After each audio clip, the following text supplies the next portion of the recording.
नमस्कार। आज अंतर्राष्ट्रीय योग दिवस है और अंतर्राष्ट्रीय योग दिवस के अवसर पर हम सोचलहुँ कि आई अपन मैथिली पेज के जे मैथिली न्यूज वेबसाइट हम शुरू केलहुँ हैं ओकर शुरुआत करी और शुरुआत एकटा एहन शख्सियत के साथ जे योग के माध्यम से हालांकि हुनकर अगर सार्वजनिक जीवन देखबनि तऽ सार्वजनिक जीवन एकटा आंदोलनकारी के रूप में जानल जाइ छनि। मिथिला के लोग हुनका एकटा आंदोलनकारी के रूप में चिन्है छथिन।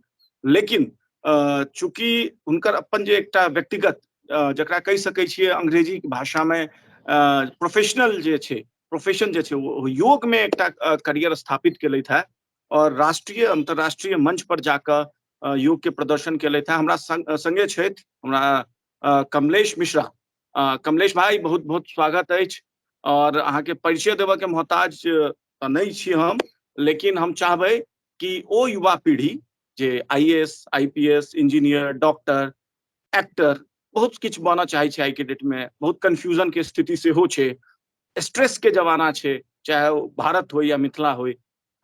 तऽ अहाँ एकटा योग ट्रेनर छियै, तऽ सबसे पहिले योग की होइ छै और ओकरा बारे में संक्षिप्त जानकारी दऽ दियौ कि केना योग एकटा मानसिक संतुलित आदमी के करे छै। आ दोसर ओहि के बाद हम चाहब कि अहाँ कनि किछु अपन बारे में ई जर्नी केना स्टार्ट भेलै ओकरा कनि विस्तार से बतबियौ। सबसे पहिने जतेक भी दर्शक छथि हुनका सबसे पहिने हम प्रणाम करै छियनि और हमर मेन पहचान अहाँ एखन बतबै छलियनि तऽ वास्तवमे हमर पहचान मैथिल, हम सबसे पहिने मैथिल छी और मिथिला आंदोलन जतऽ बहुत पहिने से जे लोग जरबैत एगो आंदोलन के जे चिराग जलबै छलखिन ओहि आंदोलन में हमर सहभागिता एगो छोट रूप में रहल है और लोग हमरा मुख्यतः मिथिला स्टूडेंट यूनियन के रूप में जनै छथि। जहाँ तक बात रहलै योग के, तऽ योग की छै, कियाकि आइ अंतर्राष्ट्रीय योग दिवस सेहो छै, तो सबसे पहिने सब आदमी के अंतर्राष्ट्रीय योग दिवस के हार्दिक शुभकामना। और योग के बहुत सीधा सा अर्थ, बहुत फिलोसफी में नहीं जेबाक छै, बहुत आध्यात्मिक में नहीं जेबाक छै। योग मतलब जुड़नाइ। अब जुड़नाइ ककरा से? जुड़नाइ पहिने सबसे पहिने अपने शरीर के जे छै अपन मन से जोड़ि लिअ, मन के आत्मा से जोड़ि लिअ। एतबे हमसब कऽ लै छी तऽ बहुत बेहतर छै। दोसर बात छै, सबसे पैघ दिक्कत अखन वर्तमान समय में की छै, जे हमर अहाँके प्रोफेशन है, हम काज कतौ कुछ कऽ रहल छी, मान लिअ अहाँ से अखन हम बात कऽ रहल छी, ध्यान हमर अखन कतौ और छै। जहन ध्यान कतौ अगर बिल्कुल और रहतै तो हम अपन काज में परफेक्शन नहीं आनि सकै छी, कोनो भी हालत में अहाँके परफेक्शन आबे नहीं सकैए। दोसर बात रहलै जे योग एहिमे केना हेल्प करै छै। योग WHO के सेहो स्वास्थ्य के प्रति जे ओकर डेफिनेशन छै ओहिमे सीधा कहै छै जे शारीरिक मानसिक आध्यात्मिक रूप से जे सबल बनाबै, सामाजिक रूप से जे सबल बनाबै, वह स्वस्थ के परिभाषा भेलै।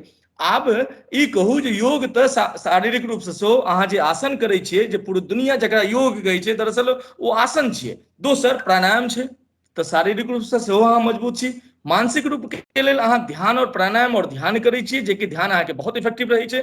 और तकर बाद आध्यात्मिक रूप से जहने ध्यान में बैसे छियै या ध्यान अहाँ लगातार करै छियै तऽ आध्यात्मिक रूप से अपने आप से विकसित होइ छै।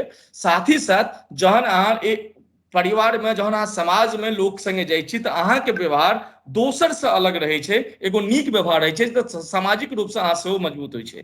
अब रहल बात हमर जर्नी कतऽ से शुरू भेल, तऽ बिहार के एकटा, बिहार के नहीं कहियो, मिथिला के एकटा छोट गांव नहीं छै, एगो विद्वान के गांव छै, अंधराठाड़ी गांव से हम बिलोंग करै छी। और हमर पिताजी किसान छथि, और देखबै वाले किसान ने, वास्तव में हमर पिताजी किसान छथि। और ओकर बाद हम 10वीं हम अपन गांव से महंत राजेश्वर गिरी अंधराठाड़ी उच्च विद्यालय अंधराठाड़ी से 10वीं केने छी, 2002 में केने छी। तकर बाद जे छै हम 12वीं जे छै हम दरभंगा से पास केने छी। 12वीं के बाद जे छै हमर सौभाग्य भेटल, एंट्रेंस एग्जाम देलियै बनारस हिंदू यूनिवर्सिटी के, तऽ बनारस हिंदू यूनिवर्सिटी में हम पढ़ाई केने छी। तकर बाद जे छै जस्ट बनारस हिंदू यूनिवर्सिटी में जहन हम हमर तैयारी चलै छलै, ओकर बाद हम दिल्ली हमरा आबैके मौका भेटल, और दिल्ली में मोरारजी देसाई राष्ट्रीय योग संस्थान से हमरा जुड़ैके मौका भेटल। तकर बाद जे छै महात्मा गांधी काशी विद्यापीठ छै, बहुत सारा हमर एजुकेशन के बैकग्राउंड रहलै हैं। लेकिन 2000 जहन हम योग के कोर्स केनाइ शुरू केने रहियै मोरारजी देसाई में, ओकर बाद जे छै हमरा तुरंते मौका भेट गेल भारत सरकार के तरफ से चीन में एगो डेलीगेशन जाइ छलै, जकर प्रतिनिधित्व एज ए योगा एक्सपर्ट करे के हमरा मौका भेटल। और हम चीन के संघई में वर्ल्ड एक्सपो 2010 भेल रहे, ताहिमे हम सहभागी भेल रही। और वही जगह पर जहन हमर परफॉर्मेंस लोग देखलखिन तकर बाद हमरा ओहिठाम जॉब के ऑफर जनरली आयुष डिपार्टमेंट से आयल रहे। ओहि समय में आयुष डिपार्टमेंट होइ छलै, आइ के डेट में आयुष मिनिस्ट्री होइ छै, मोदी जी के अयला के बाद आयुष मिनिस्ट्री भेलै हैं। तो जहन हम ओहिठाम से वापस एलियै तो 11 साल हम जे छै आयुष विभाग के तहत हम चौधरी ब्रह्म प्रकाश आयुर्वेद चरक संस्थान में काज केलियै और लगातार थेरेपेटिक फील्ड में हमर एगो नीक अनुभव रहल है, कियाकि हम हॉस्पिटल में काज केलियै। तो हॉस्पिटल में जहन अहाँ काज करै छियै, कियाकि वर्तमान समय में योग के डिमांड थेरेपी फील्ड में ज्यादा आबि रहल छै। अहाँके अगर अहाँके केओ डॉक्टर आइ कहि दिए जे अहाँके ई बीमारी है, अहाँ योग करू, तो अहाँ योग टीचर के तक नहीं फिरबै, योग के थेरेपिस्ट के तक नहीं फिरबै जे हमरा आसन बता दिए, हमरा प्राणायाम बता दिए जे कोन करी। तैं हमर जे मेन जे हमर फील्ड है योगो में, जे हमर फील्ड है वो थेरेपेटिक एस्पेक्ट्स में हमर बेसी रहल है। कमलेश भाई, हम दो पत्रकार के जगह बीच बाच में टोके नहीं छिए, लेकिन अहाँ के जे बात कही छलू हैं ओहि बीच में हमरा दूगो सवाल आयल दिमाग में। पहिल, जखन अहाँ युवा अवस्था में रहल हेबै, हमर सबके एज में, या हमरा से कनी छोटो रहल हेबै जे हमर एज ओहि से, तो एकटा मनोवैज्ञानिक मैथिल बच्चा, ओहो किसान परिवार से या एहन परिवार से जे दिल्ली मुंबई में जिनकर पिताजी काज करै छथिन, छोट मोट ओहि समय में, जिस समय में अहाँ निकलल हेबै गाँव से 12वीं पास कऽ कऽ, दरभंगा से निकलल हेबै 10वीं 12वीं पास कऽ कऽ हायर एजुकेशन के लेल, या बीएचयू आयल हेबै, या बीएचयू के बाद जखन अहाँ दिल्ली आयल हेबै, तो ओहि समय में एकटा ई रहै छै अनस्टेबिलिटी दिमाग में, और होइ छै कि कखन जे छै से अपना आप के स्टेबल करी, फाइनेंशियल तौर पर कम से कम रोजी रोटी के असुविधा नहीं होय। आ खास कर ई एकटा फैमिली प्रेशर से होइ छै, एगो सोशल प्रेशर जे कहै छै सामाजिक तौर पर मिथिला में, गाँव घर में सुनैत हेबै, हो फल्ला के बेटा की करै छै, तऽ ओ कोनो योग टीचर बनि गेलै, या तऽ कथू करै छै, तऽ कथू, तऽ कखनो अहाँके दिमाग में ई नहीं आयल कि हम ई जे फील्ड प्रोफेशन सेलेक्ट कर रहल छियै, एही में दूगो सवाल है। ई जे प्रोफेशन सेलेक्ट कर रहल छियै, तऽ एहि पर जे छै से फाइनेंशियल स्टेबिलिटी केना एतै, मतलब रोजी रोटी के बात कहि रहल छी, फाइनेंशियली स्टेबिलिटी के मतलब, आ दोसर सामाजिक प्रतिष्ठा केना गेन करबै अहाँ, और पारिवारिक तौर पर केओ ई नहीं पूछलक कि अरे भाई की कऽ रहल छी अहाँ, ई कोनो देखियो मेडिकल फील्ड से छी, डॉक्टर बनि जाओ, कंपाउंडर बनि जाओ, छोट छिन बात कहि रहल छी हम, पैघ बात नहीं, कंपाउंडरे बनि जाओ, नहीं डॉक्टर बनब तऽ, या किछु और देख लिअ, ई की कथी योग त्योग की होइ छै। बिल्कुल अहाँ के हर बात सही है, जे जहन जर्नी दरअसल की होइ छै ना, जे खासकर मिथिला में, खासकर मिथिला में जहन हम सब जर्नी शुरू करै छियै, तो सबसे पैघ दिक्कत की छै जे हमरा अहाँ के गाइड केनहार केओ नहीं रहै छै। और योग में खासकर हमरा सबके एगो हमर सबके दादा जी रहथिन, पितियोत दादा रहथिन, जिनका बाबा हम सब कहै छियै, बाबा रहथिन, जे योग में हमर गांव में हुनकर नाम चलै छलनि। तो बहुत हम सब बचपनों में बहुत बेसी नहीं कहियो नहीं जुड़ल रही, और क्योंकि हमर 12th साइंस रहे, साइंस के बाद फिर हम बीएचयू में एलियै। तो जहन बीएचयू में हम एलियै तकर बाद जे छै हम बाहर निकलिए। जनरली हम जहन दिल्ली एलिए, क्योंकि बीएचयू में हमर मास्टर ऑफ फाइनेंस कंट्रोल में हमर एडमिशन के लेल भेल रहे, लेकिन हमरा लग समस्या ई रहे जे हमरा लग समय बहुत कम रहे। ई नहीं रहे जे पाई के व्यवस्था नहीं भऽ सकै छलै, लेकिन समय बहुत कम रहे, और कम समय में 30,000 ओहि समय में मास्टर ऑफ फाइनेंस कंट्रोल के जे छै 30,000 के रुपया के जे छै चेक देबाक रहे। और फ्राइडे के साँझ में हमरा लेटर भेटल, सैटरडे जे छै हम बैंक के स्थिति जानते छियै, और मंडे के हमरा प्रेजेंट करबाक रहे, जेकर बाद हम नहीं कऽ सकलिए। और ओकर बाद हम सीधे दिल्ली एलिए तो हम अपन तैयारी करी, और एहिठाम ट्यूशन शुरुआत जे छै हमर ट्यूशन रहे। और ओहि समय में क्योंकि हमर कुछ रिलेटिव सब जे छै, या कुछ लोग सब जे योग से ठीक ठाक स्थिति में लोग कमा रहल छलखिन। क्योंकि अहाँ जानै छियै गाँव में, गाँव से बाहर एनाइ, क्योंकि बनारस हिंदू यूनिवर्सिटी में 1500 रुपया हमर खर्चा मात्र रहे, ओहो में 500 300 400 500 रुपया बचि जाइ छलै। लेकिन दिल्ली में अहाँके 1500 रुपया में ओहि समय में 2008 में नहीं काज चलि सकै छलै, कम से कम ओहिठाम 5000 6000 चलै चाही। तो ओहि समय में हम ट्यूशन सेहो केने रही, और हमर फैमिली सपोर्ट में कुछ ने कुछ पैसा हमरा हमेशा अबैत रहलै। तो ओहन स्थिति में जे हमर एगो भैयारी रहे, ओ कहलकै जे भैया अहाँ योग के सर्टिफिकेट बीएचयू से केने छी, किया नहीं एहिठाम कऽ लै छी। तो बुझियो जो हम अपन सेशन के बचबै ला जे छै हम योग में ज्वाइन केलिए। लेकिन जहन ज्वाइन केलिए तकर बाद तो फिर मौका पर मौका भेटल गेलै, और तकर बाद तो फिर पाछू मुड़ै के कहियो मौका नहीं भेटलै। लेकिन अहाँके जे दोसर समाज बात रहे, जे सामाजिक स्तर पर जे छै की छै, एहन छै जे ने पेट में जहन अन्न नहीं जाइ छै, पेट जहन अहाँके खाली है तकर बाद अहाँ ई थोड़े देखै छियै जे खेनाइ कतऽ के छै। तकर बाद तऽ अहाँ ढाबा पर सेहो खा सकै छी, अहाँ जे छै ठेला पर सेहो खा सकै छी। अगर अहाँके जेबमे पाइ अइ तकर बाद तऽ 5 स्टार पर सेहो खा सकै छी। तहन तऽ जो पाइ भेल जाइ छै आदमीके स्टेटस बढ़ल जाइ छै।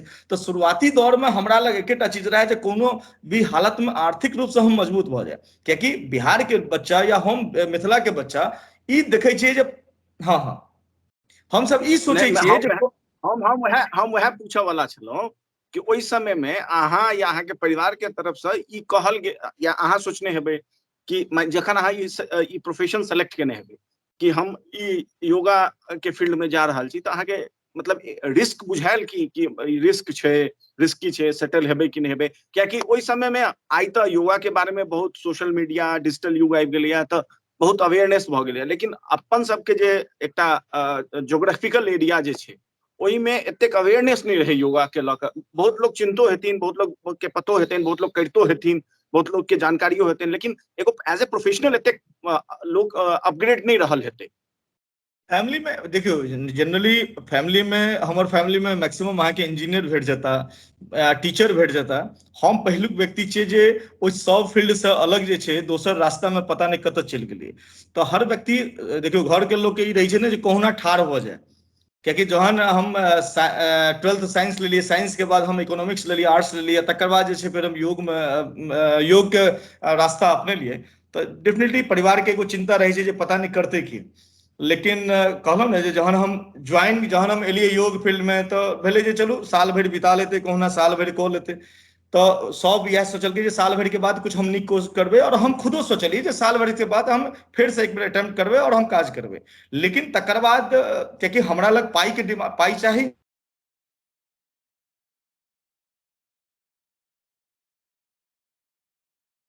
एहन कंडीशन एहन स्थिति में हमरा लग जरूरी रहे जे जहन हम कोर्स कंप्लीट केलिए और कोर्स के दौराने हमरा लग पाइ एनाइ शुरू भऽ गेलै।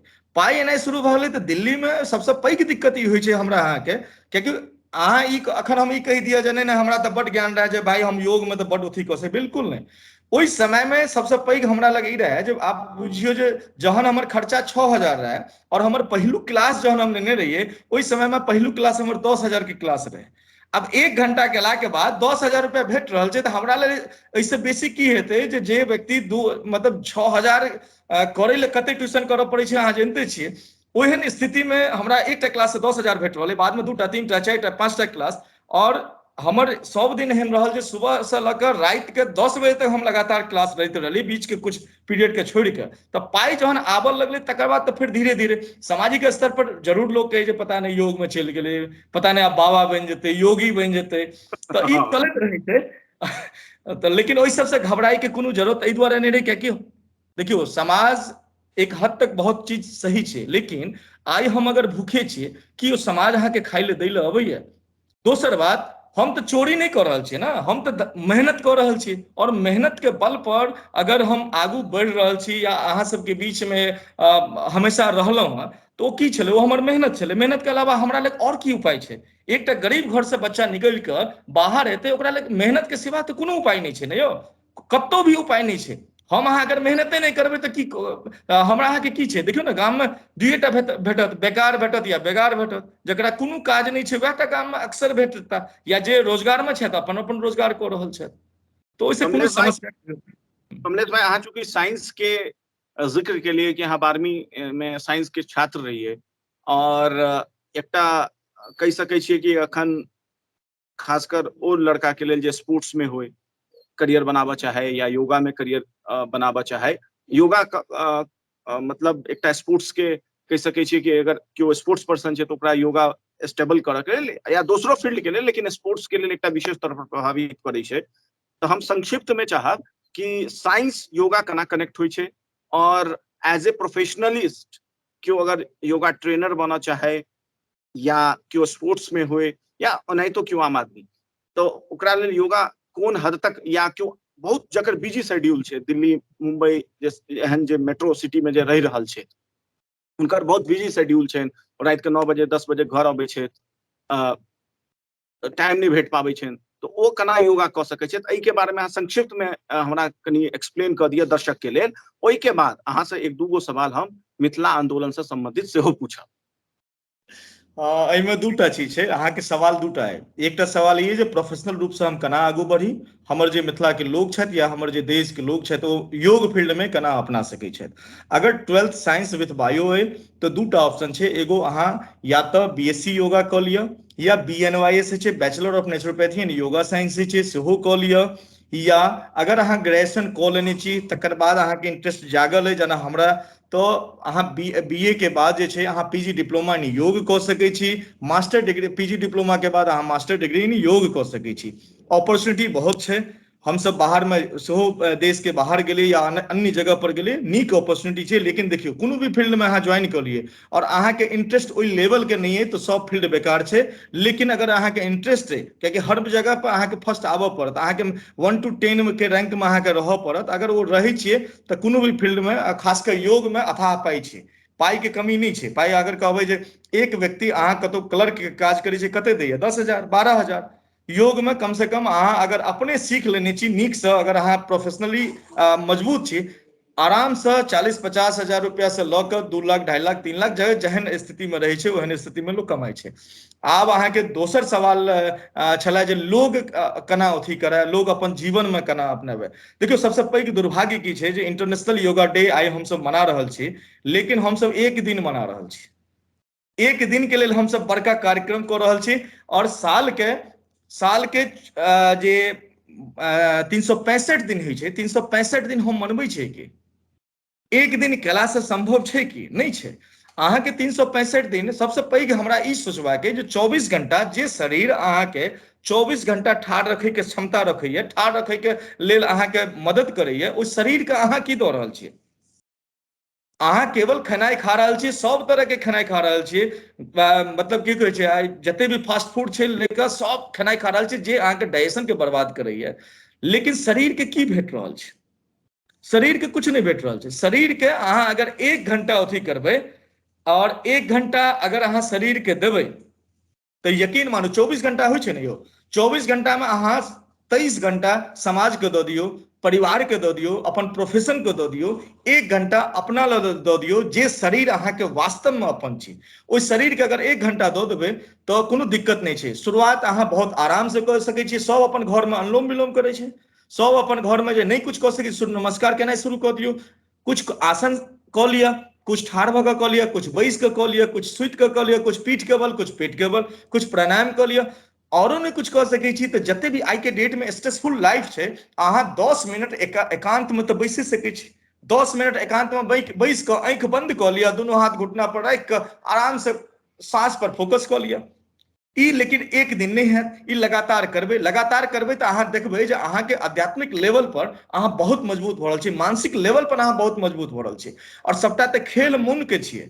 हम अहाँके मन में अहाँके देखलहुँ और हम सोचलहुँ जे नहीं ई तऽ बहुत गंदा आदमी छै, देन अहाँके बारे में हमरा निगेटिव कमेंट भेटनाइ शुरू भऽ जाइ छै। अपने आप शरीर के हार्मोन्स, निगेटिव हार्मोन्स एक्टिव भऽ जाइ छै और अहाँके बारे में हम पूरा निगेटिव सोचि लै छी, जहन कि हर व्यक्ति के अंदर में पॉजिटिविटी भरल छै।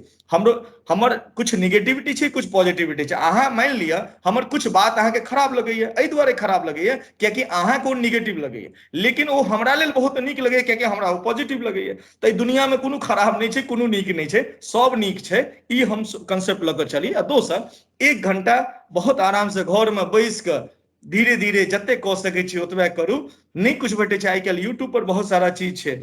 अगर अहाँ एकर बात कही तो हम एकटा प्रोटोकॉलो अहीं के माध्यम से हम दऽ देबनि, ओ अहाँ रेगुलर करू, देखियौ कते बेनिफिट भेटै छै। कमलेश भाई बहुत धन्यवाद। और अहाँ के वो प्रोटोकॉल हम जरूर चाहबै कि अगला वीडियो जखन अहाँ के समय भेटा, चूंकि हमरा पता है अहाँ अखन पंजाब में छी और योग दिवस के कई कार्यक्रम में अहाँ ओतऽ शामिल भऽ रहल छियै, तऽ अखन तऽ नहीं, जहिया समय भेटतै बात कऽ कऽ ओ जरूर शेयर करबै। आब कनि चलै छी किछ चटपटा, चूंकि हम पत्रकार छी तऽ मसाला नहीं भेटतै तऽ काज नहीं चलतै। कमलेश मिश्रा एक मैथिल आंदोलनकारी, जतऽ से मिथिला आंदोलन के शुरू केलखिन, मिथिला स्टूडेंट यूनियन के सफर के, कतऽ छथिन ओ आइ के डेट में? हरा तरा गेलखिन, कतौ लोग सब ताकि रहल छै कि कतऽ छथिन कमलेश भाई, कतऽ गेलखिन। तऽ आरोपी छै कि जेना जेना कमलेश भाई एज ए प्रोफेशनल आगा बढ़लखिन, एज ए योगा ट्रेनर जतेक पॉपुलरिटी हासिल केलखिन, आंदोलन में हुनकर इंटरेस्ट ओतबा कम होइत गेल। की छै पर स्पष्ट करियौ, आइयो के डेट में आगे भूमिका पर बहुत संदेश छै लोक के की करै छथिन, कमलेश भाई छथिन कि नहीं छथिन, कतऽ छथिन, छथिन तऽ कतऽ छथिन? दूटा बात छै जे एकटा मैथिल होय के नाते हर व्यक्ति के गर्व हेबाक चाही जे अहाँके बच्चा, हम तऽ मैथिल के बच्चा छियै ने, हम तऽ अहाँ सबके पैघ, अहाँके पैघ भैयारी भेलहुँ, या जतेक भी मैथिल छथिन हुनकर किनको बच्चा छियनि, किनको भतीजा छियनि, किनको पैघ भैयारी छियनि, किनको छोट भैयारी छियनि। और हमरा मौका भेटल जे योग के एकटा लीड रूप में हम एकरा स्थापित करे के प्रयास केलिए। और दिल्ली से लऽ कऽ अहाँ दिल्लियो में देखने हैब जे दिल्ली की योगशाला नाम के जे प्रोग्राम चलै छलै ओकरा हम लीड करै छलियै। आइ पंजाब में हमरा मौका भेटल और पंजाब में लीड कऽ रहल छी। कम से कम अहाँके नाक कहियो नहीं कटा रहल छी जे अहाँके बच्चा ओहिठाम जाके एगो होइ छै नाम खराब कऽ रहल अइ। हम पंजाब में रहियो के अहाँके नाम ऊँच कऽ रहल छी, एहि दुआरे कऽ रहल छी जे अहाँके सबके अपन बच्चा पर गर्व होइ छै, और अहूँके एहन बच्चा पर गर्व होबाक चाही जे बच्चा अहाँके आंदोलन में सेहो छलै। अब रहले बात हम आंदोलन से कमी किया भेलै, अहाँ जनै छियै जॉब के एगो मजबूरी होइ छै। सबसे पैघ बात करब जे 2012-13 में जहन हमसब शुरुआत भेल रहे आंदोलन में, जहन हमर इंटरेस्ट जागल रहे, और ओहिसँ पहिनहियो छात्र जहन हम BHU में रही ओहो समय में हम एक्टिविटी करैत रहियै। सबसे पैघ अपन समाज में बड्ड पैघ समस्या की छै ने, जे बिना मतलब के जई चीज के कोनो हाथ पैर नहीं होइ छै ओहि चीज पर बहुत सारा लोग उल्टा सीधा केनाइ बजनाइ शुरू करता। और जहन मिथिला आंदोलन से वास्तव में अखन हम कनि दिन ल वास्तव में दूर छी, एहि दुआरे कियाकि हमरा एकटा एस्टेब्लिशमेंट करबाके, अपना लेल करबाके, जो हम एगो एस्टेब्लिश करी और ओहि लेवल पर हम पहुंची, तकर बाद फिर छै अपन क्षेत्र के लेल कहियो भी, अपन घर के लेल अहाँ कहियो बिसरि नहीं सकै छी, ओ मर्म अहाँ नहीं अथी कऽ सकै छी। हमर वास्तविक अहाँ हमर जर्नी देखने छी जे मिथिला आंदोलन में कहियो हम कोनो भी उगाही के लेल या कोनो भी गलत काज के लेल हम कहियो नहीं एलहुँ। अहाँ सब कहियो अगर 12 बजे राइतो में हमरा फोन केने हैब, अगर हमर जर्नी में अहाँ देखने हेबै जे 12 बजे राति में हम ठाढ़ होइके प्रयास केलिए, जतऽ ब्लड के जरूरत होइ छलै ओतऽ ब्लड खुदो जाके दै छलिए, और अपन जे हमर बच्चा सब छलै ओकरो थ्रू हम देबै के प्रयास करै छलिए। जहन अहाँ कोविड में देखने हैब, कोविड में सेहो जे छै हम एगो पैघ लेवल पर प्रयास केलिए जे 60 दिन 300 लोग के लगातार भोर साँझ खेनाइ, जकरा लोकसभा टीवी और अन्य चैनल सब सेहो बिल्कुल ओकरा देखेने रहे, बिल्कुल। ई प्रयास केने रहिए। एहि दुआरे कियाकि हमरा मोन में कहियो बेईमानी नहीं रहल, हमरा मोन में कहियो ई नहीं रहल जे फलना के उपयोग कऽ ली और तकर बाद जे छै हमर काज बनि जाए। आइ हमर जे भी स्थिति छै, आइ हम जे लेवल पर छी, ओ हमर मेहनत के बदौलत छै। मिथिला आंदोलन में सबसे पैघ अपन समस्या की छै जे लोग ई बुझै छै जे हिनका आगू बढ़लासँ हमर डिस्टर्बेंस भऽ जायत, तऽ ओ की करत, अलग अलग रूमर फैलाबऽ लागत, अलग अलग गलत काज करऽ लागत। एहन स्थिति में हम देखलियै जे हम कतौ ने कतौ अपन प्रोफेशन के सेहो बर्बाद कऽ रहल छी, कियाकि मिथिला आंदोलन में जहन घुसल रहियै, अहाँ देखने हैब जे हम लगातार ओही के बारे में बेसी सोचिए, ओही के बारे में क्या दिन हम सब जाके आंदोलन करिए, सब चीज ओही के बारे में हमेशा सोचिए, लेकिन हम फाइनेंशियल रूप से कमजोर भऽ रहल छलियै, कियाकि हम प्रोफेशन पर ओतेक ध्यान नहीं दऽ पबै छलियै जतेक ध्यान हमरा देबाक चाही। आइ वएह काज हम फेर से रिटर्न भऽ कऽ, मिथिला आंदोलन से रिटर्न भऽ कऽ काज केनाइ शुरू केलिए। आइ हम एगो नीक काज करे के प्रयास में हमेशा अग्रसर छी, अलग अलग सरकार हमरा बजबै ले तैयार है, लेकिन आइ से पहिने जहन जाबे तक मिथिला आंदोलन में जुड़ल रही, अहाँ देखने हेबै लोग एकटा हमरा ब्रांड के रूप में चिपका के रखने रहे, जहन कि हम ओ ब्रांड के अलावा कोनो भी मिथिला के एहन संगठन नहीं छथि जिनका व्यक्तिगत स्तर से, या कोनो एहन लोग नहीं छथि जिनका व्यक्तिगत स्तर पर जतेक हमर क्षमता है वो हम मदद नहीं केने हेबै। तहन हम ई देखलियै जे पहिने तो हम खुद के तो स्टैब्लिश कऽ ली, खुद के स्टैब्लिश करे के चक्कर में मिथिला आंदोलन से कनी दूर भेलिए हैं, लेकिन अंदर के जो मर्म छै खत्म नहीं भेले हैं। वास्तव वही रूप में अहाँ के दिखाई देव, जल्द दिखाई देव, कोशिश में लागल छी जे कनी सब चीज ठीक भऽ जाए, तकर बाद काज करबै पर। पूछऽ चाहे छी, अंतिम सवाल है, बहुत समय लऽ लेलहुँ, लगभग में 24-25 मिनट के इंटरव्यू भऽ गेलै, कि देखाई जे देबै पुनः जे अहाँ के एकटा नया अवतार हेतै, ओहिमे बैनर वएह रहतै कि किछु नया बैनर तैनर सेहो नया हेतै? बैनर की होइ छै? बैनर कुछो नहीं होइ छै। बैनर एगो होइ छै जे लोग के एकटा नाम हम सीधा सवाल पूछ लै छी अहाँ से, कि जे संगठन के अहाँ स्थापना के लिए, जकर अहाँ सह संस्थापक सदस्य रहलिए, अहाँ है ना, और बहुत सारा लोग रहथिन, नहीं तो अहीं के टा कहब तखन फिर हमरा फिर ट्रोलिंग भेनाइ शुरू भऽ जायत, तऽ अहाँ के साथ साथ और बहुत सारा सदस्य रहथिन, लेकिन अहूँ ओहिमे एकटा प्रमुख स्तंभ रहिए, तो ओहि संगठन के साथ अहाँ के कोनो भविष्य में सफर देखऽ में भेटतै, या किछु एकटा नया प्रयोग हेतै? सीधा सवाल छै। देखियो या एहिमे बहुत ओहि के साथ मिल के एकटा नया प्रयोग हेतै? तीनटा ऑप्शन है। नहीं नहीं नहीं, एहिमे ई छै, एकर सीधा जवाब ई छै जे देखियो नाराजगी अपन बच्चा से छै, जकरा एगो सही गाइडलाइंस में चलबाक चाही, जे बिखर रहल छै ताहि दुआरे नाराजगी छै।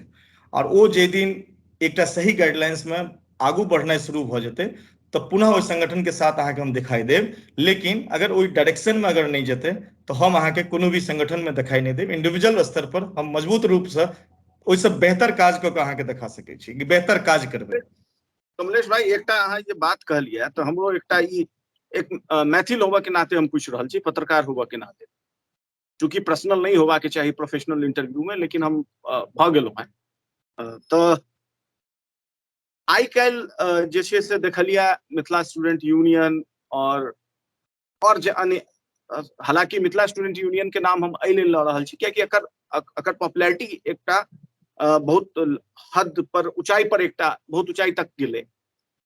जे एमएसयू बीच में विगत किछ दिन में किछ पॉलिटिकल समर्थन क के या किछ राजनीतिक इंटरफेरेंस जे एमएसयू के भेलै, अहाँके लागैया कि एहिसँ किछ क्रेडिबिलिटी कतौ ने कतौ संगठन के डाउन भेलैया, या ई चीज केनाइ से बचबा के चाही छलै? दूटा चीज छै आशुतोष जी, जहन बात करै छी तऽ डिटेल से बात हेबाक चाही, कियाकि मिथिला स्टूडेंट यूनियन एकटा गैर राजनीतिक संस्था छलै और छै, अखनो भी रजिस्ट्रेशन ओकर सामाजिक रूप से एनजीओ के रूप में भेल छै, न कि ओकर रजिस्ट्रेशन जे छै कोनो पॉलिटिकल पार्टी के रूप में भेल छै।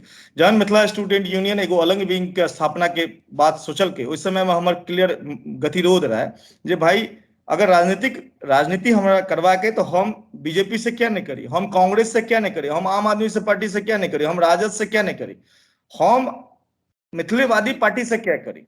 पहिलुक बात, कारण मिथिला में अखन हर वर्ग के बीच में अखन एक दोसर के बीच में जे सामंजस्य हेबाक छै ओ नहीं छै, कियाकि वोटिंग परसेंटेज जहन राजनीतिक वे में अहाँ मजबूत हुआ जेबै, अहाँके ओहिठाम राजनीतिक तरीका से लड़ऽ पड़त।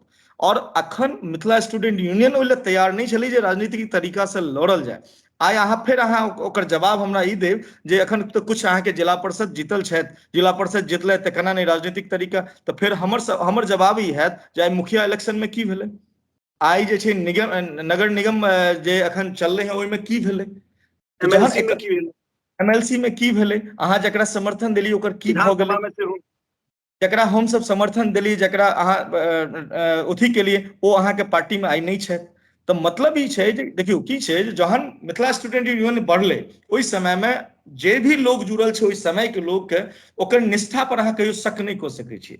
बाद में कुछ लोग अपन व्यक्तिगत स्वार्थ के कारण कुछ दिन के लेल जुड़लखिन, कुछ दिन के लेल चाहलखिन ओकरा अपना हिसाब से चलाबी, आ तकर बाद जहन हुनकर स्वार्थ पूर्ति नहीं भेलनि या भऽ गेलनि तकर बाद ओहिठाम से झटका मारि के फेर पुनः केओ बीजेपी में ज्वाइन कऽ लेला, केओ कांग्रेस में ज्वाइन कऽ लेलखिन। एही बात के विरोध हमर रहे जे भाई कोनो व्यक्ति के जुड़े से पहिने सबसे पहिने हमरा लेल हमर कार्यकर्ता बहुत महत्वपूर्ण है। और अगर चुनाव लड़बाक छै, अगर एमएलसी चुनाव लड़ी, चाहे अहाँ विधानसभा चुनाव लड़ी, कोनो भी चुनाव लड़ै छी, अहाँ के लेल अहाँ के कार्यकर्ता महत्वपूर्ण हेबाक चाही, तहने हम अहाँ सक्सेस कऽ सकै छी। फिर बात अबै छै जे अपन कार्यकर्ता के लड़ेबै एते पाई लगतै, हम ओहि स्तर पर आंदोलन किया नहीं ठाढ़ कऽ पबै छियै जे हमर लड़का ठाढ़ होय तऽ हमर ब्रांड पर जीते। अहाँ एमएलसी चुनाव के दुनू देखियौ ना, अगर मान लिया जो वो एमएसयू के कोनो बंदा के ठाढ़ करती तो ओहिसँ बेहतर वोट अबै के स्थिति रहे, लेकिन जहने अहाँ कोनो बाहरी व्यक्ति के आनि के ठाढ़ के लिए हैं तकर बाद वो प्रॉब्लम भऽ गेलै। केवल अहाँके एमएलसी चुनाव जे अथी वाला रहे स्नातक स्तरीय वाला के छोड़ के ओकर बाद देखियो ओकर बाद के स्थिति की रहे, कते वोट एलै, 80टा वोट 80-90टा वोट नहीं आबि पेलै।